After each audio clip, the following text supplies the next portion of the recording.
ਚਾੜੇ Canada ਤੋਂ ਇੱਕ ਵੱਡੀ ਖਬਰ ਸਾਹਮਣੇ ਆ ਰਹੀ ਹੈ। ਕੈਨੇਡਾ ਦੇ ਵੈਨਕੂਵਰ ਦੇ ਵਿੱਚ ਰਿਪੁਦਮਨ ਮਲਿਕ ਦਾ ਕਤਲ ਕਰ ਦਿੱਤਾ। ਬਾਈਕ ਸਵਾਰਾਂ ਨੇ ਗੋਲੀਆਂ ਮਾਰ ਕੇ ਰਿਪੁਦਮਨ ਮਲਿਕ ਨੂੰ ਮੌਤ ਦੇ ਘਾਟ ਉਤਾਰ ਦਿੱਤਾ। ਰਿਪੁਦਮਨ ਸਿੰਘ ਨੇ ਮੌਕੇ ਤੇ ਹੀ ਦਮ ਤੋੜ ਦਿੱਤਾ। ਜਨਵਰੀ ਦੇ ਵਿੱਚ ਪੀਐਮ ਮੋਦੀ ਨੂੰ ਚਿੱਠੀ ਲਿਖ ਕੇ ਸਮਰਥਨ ਦਿੱਤਾ ਸੀ ਰਿਪੁਦਮਨ ਸਿੰਘ ਮਲਿਕ ਨੇ। ਆਈਐਸਆਈ ਦੇ ਖਾਲਿਸਤਾਨ ਪੱਖੀ ਵਿੰਗ ਦੇ ਵੱਲ ਸ਼ੱਕ ਦੀ ਸੂਈ ਘੁੰਮ ਰਹੀ ਹੈ ਸ਼ੁਰੂਆਤੀ ਜਾਂਚ ਦੇ ਵਿੱਚ।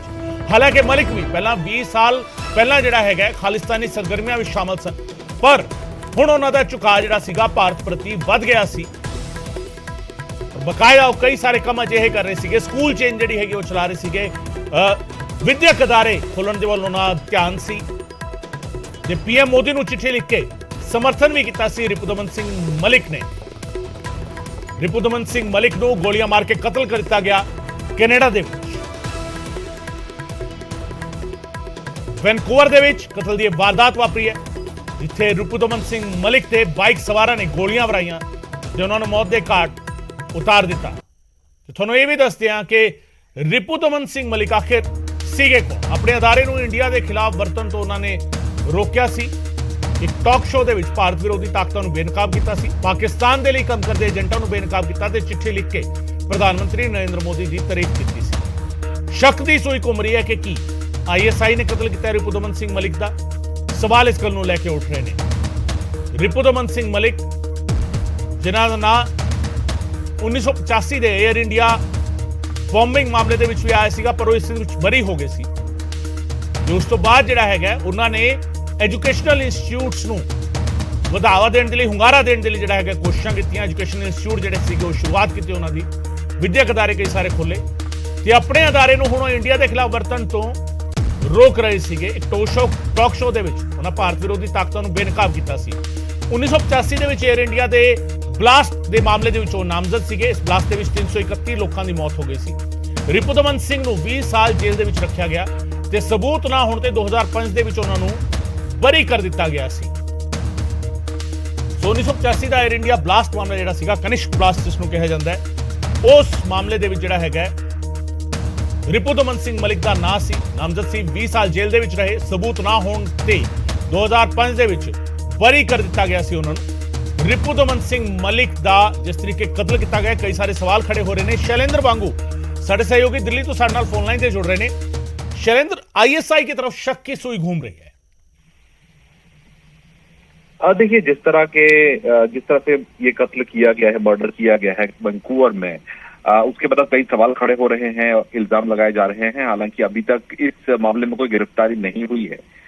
पुलिस को जो जानकारी मिली उसके बाद बताया जा रहा है कि उनकी गाड़ी से जो डैशबोर्ड पर कैमरा होता है उसको रिकवर कर लिया गया है और उस एरिया के आसपास जो हरकत हुई है, सीसीटीवी कैमरा में जो कुछ कैद हुआ है उसको खंगाला जा रहा है। हालांकि अभी तक ये क्लियर नहीं है कि इस हत्या के पीछे आखिर कौन लोग हैं, उसका मकसद क्या था। हालांकि कई तरह के कयास लगाए फिलहाल अभी जा रहे हैं। हालांकि आपको याद दिला दें कि रिपुदमन सिंह जो है वो पिछले कई सालों से भारत आ रहे थे, भारत वो आ चुके थे। और आपको याद दिला दें कि भारत सरकार ने जो ब्लैकलिस्ट किया था सिख समुदाय के लोगों को, नरेंद्र मोदी सरकार ने उसको पलट दिया था, जिसके बाद बहुत से सिख समुदाय के लोग अलग अलग देशों से भारत आ रहे थे। और इन्होंने भी एक लॉन्ग टर्म वीजा इनको दिया गया था, जिसके बाद वो मल्टीपल दौरे उन्होंने भारत के किए। और हमने ये भी देखा है कि इस साल की शुरुआत में उन्होंने एक चिट्ठी प्रधानमंत्री मोदी को भी लिखी थी, जहां पर उन्होंने उनके काम की सराहना की थी और सिख समुदाय के लिए जो मोदी सरकार ने कदम उठाए हैं उसकी उन्होंने तारीफ की थी। लेकिन इसके बाद जब कत्ल होता है तो ये अभी क्लियर नहीं है कि आखिर मकसद का क्या था, क्योंकि ये तो साफ है कि उनको बहुत करीब से गोली मारी गई है ताकि ये इंश्योर किया जा सके कि वो इस हमले के बाद उनकी जान चली जाए। लेकिन इसके पीछे कौन लोग हैं इसको लेकर अभी तफ्तीश करना बाकी होगी। क्या इसके पीछे कोई आईएसआई का हाथ है या इसके पीछे जो खालिस्तानी संगठन एक्टिव है कनाडा में, क्या उनका हाथ इसके पीछे या कोई बिजनेस राइवलरी है। इन तमाम पहलुओं पर अभी जांच फिलहाल चल रही है। जांच पूरी होते साथ ही क्लियर हो पाएगा कि आखिर इस हमले की वजह क्या थी। बिल्कुल शैलेंद्र, जांच के बाद ही ये स्पष्ट हो पाएगा। लेकिन शैलेंद्र, यहाँ सवाल ये भी उठ रहा है कि क्या भारत लगातार आना और फिर भारत सरकार की प्रशंसा करना, तारीफ करना, प्रधानमंत्री को समर्थन देना, क्या ये उनके खिलाफ गया? जो कातिल थे, क्या उन्होंने इस चीज को आधार बनाया? ये इस तरह के सवाल भी उठ रहे हैं। देखिए, ये तमाम जो पहलू हैं ये सवालों के घेरे में है कि कौन वो लोग हैं जो जिन्होंने उनकी हत्या की है, क्योंकि हमने देखा है कि वो भारत कई बार आ चुके हैं, और हमने ये भी देखा है कि वो एक सोशल कॉज भी चला रहे थे। वो खालसा स्कूल कनाडा में चला रहे थे और खालसा क्रेडिट चला रहे थे। तो जाहिर तौर पर उनका एक रुतबा था वहां पे कनाडा में। हालांकि हमने ये भी देखा है कि प्रधानमंत्री मोदी अब लगातार सिख समुदाय के लिए कदम उठाते आ रहे हैं। हमने ये भी देखा है कि इस साल कई एनआरआई जो सिख समुदाय के लोग हैं पीएम मोदी से मिलने के लिए दिल्ली भी आए थे। लेकिन अब ऐसे में इस स्पेसिफिक केस में अभी जांच फिलहाल चल रही है। शक की सुई कई तरफ अभी फिलहाल बताई जा रही है। इसमें आईएसआई का नाम भी सामने आ रहा है। हालांकि इस पर अभी तक कॉन्क्रीट कुछ नहीं कहा गया है, क्योंकि जब तक कनाडा पुलिस इस पर जांच नहीं करते तो कुछ भी कहना मुश्किल होगा। हालांकि थोड़ा इंतजार इसके लिए भी करना होगा कि क्या भारत सरकार की तरफ से भी इस मुद्दे को उठाया गया है कनाडा सरकार के साथ, क्योंकि हमने देखा है कि रिपुदमन सिंह जो है वो उन्होंने तारीफ की थी प्रधानमंत्री मोदी की, और उनके जो उठाए गए कदम है उसको लेके भी उन्होंने तारीफ की थी चिट्ठी लिखकर। तो लेकिन अब ऐसे में ये जांच का विषय है, उसके बाद ये साफ हो पाएगा कि आखिर हत्या के विषय कौन लोग हैं। बिल्कुल, कई सारे मसले ऐसे हैं जो जांच के बाद स्पष्ट हो पाएंगे। शैलेंद्र, बहुत बहुत शुक्रिया इस तमाम जानकारी के लिए। शैलेंद्र वांगू साडे सहयोगी जानकारी दे रहे सन।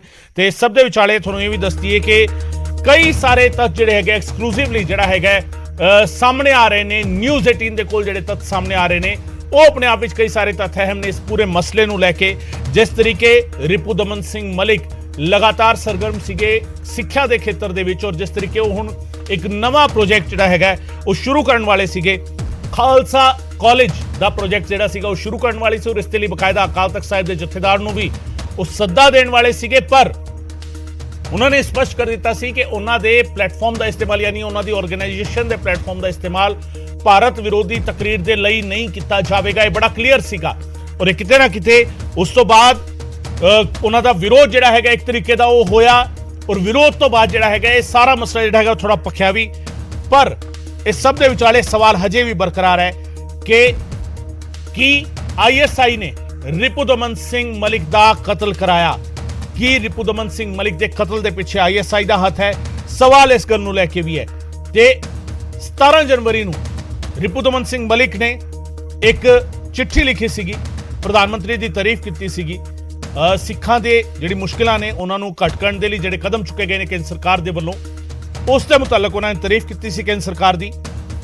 ਤੇ ਸਭ ਦੇ ਵਿਚਾਲੇ ਜਿਹੜਾ ਹੈਗਾ ਇਹ ਸਾਰੀ ਤਸਵੀਰ ਜਿਸ ਤਰੀਕੇ ਸਾਹਮਣੇ ਆਈ ਹੈ, ਜਿਸ ਦੇ ਵਿੱਚ ਇੱਕ ਵੇਲੇ ਜਿਸ ਸ਼ਖਸ ਦੇ ਉੱਤੇ ਇਲਜ਼ਾਮ ਲੱਗਦੇ ਸੀਗੇ ਸਵਾਲਾਂ ਦੇ ਘੇਰੇ ਵਿੱਚ ਰਹੇ ਕਨਿਸ਼ਕ ਬੰਬ ਕਾਂਡ ਤੋਂ ਬਾਅਦ, ਪਰ ਬਾਅਦ ਵਿੱਚ ਉਹਨਾਂ ਨੂੰ ਸਬੂਤਾਂ ਦੀ ਅਣਹੋਣ ਦੀ ਵਜ੍ਹਾ ਕਰਕੇ, ਸਬੂਤ ਨਾ ਹੋਣ ਦੀ ਵਜ੍ਹਾ ਕਰਕੇ ਉਹਨਾਂ ਨੂੰ ਬਰੀ ਕਰ ਦਿੱਤਾ ਗਿਆ। ਉਸ ਤੋਂ ਬਾਅਦ ਉਹ ਵਿਦਿਅਕ ਅਦਾਰੇ ਖੋਲ੍ਹਣੇ ਸ਼ੁਰੂ ਕਰਦੇ ਨੇ, ਬਕਾਇਦਾ ਆਰਗੇਨਾਈਜੇਸ਼ਨ ਜਿਹੜਾ ਹੈਗਾ ਉਹ ਬਣਾਉਂਦੇ ਨੇ। 2 ਜਥੇਬੰਦੀਆਂ ਜਿਹੜੀਆਂ ਉਹਨਾਂ ਨੇ ਆਪਣੀਆਂ ਬਣਾਈਆਂ, ਔਰ ਉਸ ਦੇ ਰਾਹੀਂ ਜਿਹੜਾ ਹੈਗਾ ਐਜੂਕੇਸ਼ਨ ਦੇ ਖੇਤਰ ਵਿੱਚ ਕੰਮ ਕੀਤਾ। ਖਾਲਸਾ ਕ੍ਰੈਡਿਟ ਯੂਨੀਅਨ ਤੇ ਖਾਲਸਾ ਸਕੂਲ ਦੀ ਲੜੀ ਜਿਹੜੀ ਹੈਗੀ ਉਹਨਾਂ ਨੇ ਸ਼ੁਰੂ ਕੀਤੀ। ਤੇ ਸਭ ਦੇ ਵਿਚਾਲੇ ਜਿਹੜਾ ਹੈਗਾ ਉਹ ਸ਼ਖਸ ਦਾ ਕਤਲ ਹੋਣਾ, ਔਰ ਉਹ ਵੀ ਇਸ ਤਰੀਕੇ ਨਾਲ ਬਾਈਕ ਸਵਾਰ ਹਮਲਾਵਰ ਆਉਂਦੇ ਨੇ, ਉਹ ਨੇੜਿਓਂ ਗੋਲੀ ਮਾਰਦੇ ਨੇ ਤਾਂ ਕਿ ਇਸ ਗੱਲ ਨੂੰ ਇਨਸ਼ੋਰ ਕੀਤਾ ਜਾ ਸਕੇ ਕਿ ਰਿਪੁਦਮਨ ਸਿੰਘ ਮਲਿਕ ਇਸ ਹਮਲੇ ਦੀ ਤਾਬ ਨਾ ਸਹਿ ਸਕਣ, ਔਰ ਦਮ ਤੋੜਦੇ ਨੇ ਇਸ ਗੱਲ ਨੂੰ ਪੱਕਾ ਕਰਨ ਦੇ ਲਈ, ਪੁਖਤਾ ਕਰਨ ਦੇ ਲਈ ਨੇੜੇ ਜਾ ਕੇ ਉਹਨਾਂ ਨੂੰ ਜਿਹੜਾ ਹੈਗਾ ਉਹ ਗੋਲੀਆਂ ਮਾਰੀਆਂ ਗਈਆਂ ਬਾਈਕ ਸਵਾਰਾਂ ਦੇ ਵੱਲੋਂ। ਤੇ ਉਸ ਤੋਂ ਬਾਅਦ ਜਿਹੜਾ ਹੈਗਾ ਕਈ ਸਾਰੇ ਸਵਾਲ ਫਿਲਹਾਲ ਖੜੇ ਨੇ ਇਸ ਪੂਰੇ ਮਾਮਲੇ ਨੂੰ ਲੈ ਕੇ।